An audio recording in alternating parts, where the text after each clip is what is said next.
हरे भरे जंगल के किनारे बसा था एक छोटा सा गांव हरितपुर। यहाँ के लोग सरल थे, प्रकृति से प्रेम करते थे, लेकिन एक अनकही दहशत उनके दिलों में घर किए थी, गहरे जंगल का रहस्य। वहाँ कोई नहीं जाता था, लेकिन एक लड़की थी, रिया। 18 वर्ष की अल्हड़, जिज्ञासु और स्वप्निल रिया। उसकी आत्मा मानो उस घने जंगल की पुकार सुनती थी। रिया घंटों नदी किनारे बैठी रहती, जहाँ जंगल की सीमा शुरू होती थी। वह पंछियों की चहचहाहट सुनती, बहती हवा में गहरी सांस भरती, पेड़ों की फुसफुसाहट में बातें खोजती। गांव के बड़े बुजुर्ग उसे बार बार चेताते, बेटी, गहरे जंगल में मत जाना। वहाँ एक शक्ति है जो तुम्हें कभी लौटने नहीं देगी। लेकिन रिया का मन न रुकता था। कुछ था जो उसे खींच रहा था, कोई अनदेखी डोर, कोई अनकहा वादा। एक दिन औषधीय पौधों की तलाश में रिया जंगल में भीतर तक चली गई। जैसे जैसे वह अंदर बढ़ती, जंगल घना और रहस्यमय होता गया। अचानक हवा में सरसराहट, पत्तों की खड़खड़ाहट, दूर कहीं भारी सांसों की आवाज। रिया का दिल तेज धड़कने लगा। तभी सामने से एक विशालकाय काला भालू गुर्राता हुआ निकला। उसकी लाल आंखें क्रोध से चमक रही थीं। रिया की टांगें कांपने लगीं, भागने की कोशिश की, पर वह जड़ हो गई थी। तभी झाड़ियों से एक और विशाल काया उभरी। एक शक्तिशाली गोरिल्ला, उसके शरीर से शक्ति टपक रही थी। गोरिल्ला ने दहाड़ते हुए भालू पर हमला कर दिया, उसे पीछे धकेल दिया। भालू डरकर भाग गया। गोरिल्ला ने फिर रिया की ओर देखा, कोमल, शांत, गहरी आंखों से। कोई शब्द नहीं, बस एक एहसास था।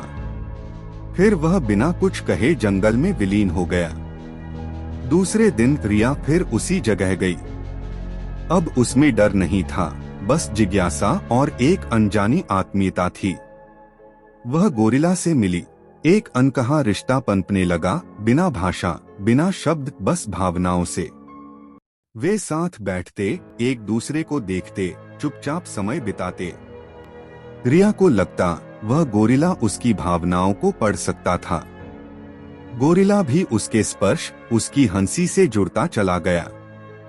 एक शाम नदी किनारे, जब सूरज ढल रहा था, रिया गोरिल्ला के पास बैठी थी। हल्की हवा बह रही थी। चुपचाप धीरे से रिया ने गोरिल्ला के चेहरे को छुआ। गोरिल्ला ने अपनी आंखें बंद कर ली, उस कोमलता को महसूस करते हुए। रिया ने फुसफुसाया, तुम मेरी दुनिया का हिस्सा बन चुके हो। गोरिल्ला ने अपना बड़ा हाथ उसके हाथ पर रखा। यह कोई साधारण छुअन नहीं थी, यह प्रेम की पहली अनुभूति थी।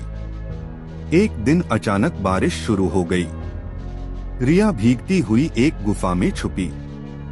गोरिल्ला भी वहां आ गया। रिया ठंड से कांप रही थी। गोरिल्ला ने धीरे से उसे अपनी बाहों में भर लिया। रिया ने पहली बार खुद को पूरी तरह सुरक्षित महसूस किया, गोरिल्ला के सीने की धड़कन के साथ। गुफा में बस दो दिलों की आवाज गूंज रही थी। चांदनी रात में झील के किनारे बैठे रिया और गोरिल्ला। चांदनी पानी पर चमक रही थी। रिया ने गोरिल्ला की ओर देखा, उसकी गहरी आंखों में खो गई। धीरे से उसने अपने माथे की लट हटाई और गोरिल्ला के पास आई। गोरिल्ला ने भी अपनी उंगलियों से उसका चेहरा छुआ। फिर उनका माथा एक दूसरे से छू गया। वह क्षण शब्दों से परे था। प्रेम अब एक अनुभूति बन चुका था, शुद्ध और अनंत। एक रात रिया गोरिल्ला के पास आई, चुपचाप उसे गले लगा लिया।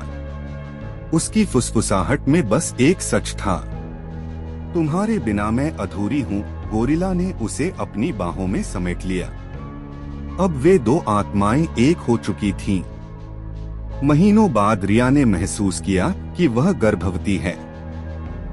उसके भीतर एक नया जीवन पल रहा था, उनका प्रेम फल। गोरिल्ला को दी, वह घबराया भी, खुश भी हुआ। अब वह और ज्यादा सुरक्षात्मक हो गया। अंधेरी रात, जंगल में बस चांद की हल्की रोशनी थी। रिया प्रसव पीड़ा से तड़प रही थी। गोरिल्ला उसके पास था, घबराया लेकिन उसे अकेला नहीं छोड़ा। घंटों की पीड़ा के बाद एक अद्भुत बच्चा जन्मा, आधा इंसान आधा गोरिल्ला। उसके शरीर पर हल्के बाल थे, उसकी आंखें चमकदार और गहरी थीं। गोरिल्ला ने बच्चे को उठाकर रिया के पास रखा। रिया ने उसे सीने से लगा लिया, उसकी आंखों से आंसू बह रहे थे। जंगल ने गुनगुनाना शुरू किया। पक्षी गा रहे थे, हवाएं नाच रही थीं, नदी मुस्कुरा रही थी। यह प्रेम केवल रिया और गोरिल्ला का नहीं था, यह प्रकृति और जीवन का उत्सव बन चुका था।